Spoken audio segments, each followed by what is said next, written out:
来看民众党的总统参选人郭文哲，昨提出政见，讲要予代理孕母合法，未来纳入人工生殖法。今仔早起，卫生福利部部长施世元伫立法院就表示讲，目前的人工生殖法的修正草案，嘛打算要来开放借别生囝，互民众会当选择。已经差20几档的代理孕母，有希望会当合法化。卫生部长施世元初8早起伫立法院表示。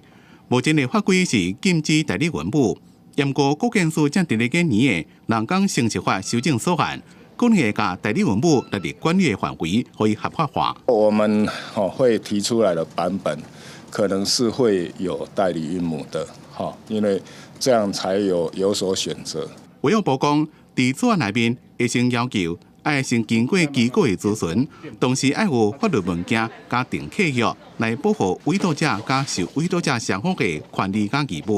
卫生部也有范本，提出意见表示乐观其成，认为能帮助改善少子化的情形。譬如说，有人有高血压的问题，有人有肾脏病，不是有没有子宫，有人说子宫开始畸形，很多原因我讲这个就医学专业由医生解决，但是整个政策是对的。不过妇女团体是批评。不应该在咧选举期间赶做决定，担心代理孕母竟然会查某人工具化、商业化。不是只有子宫出借而已。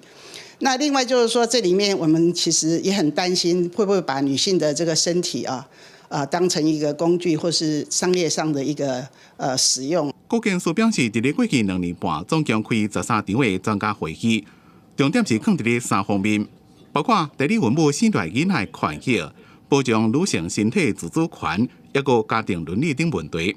上紧伫明年初会有个人工生殖法修正草案，明年底送行政院，若是顺利，结果再送立法院审议。记者综合报道。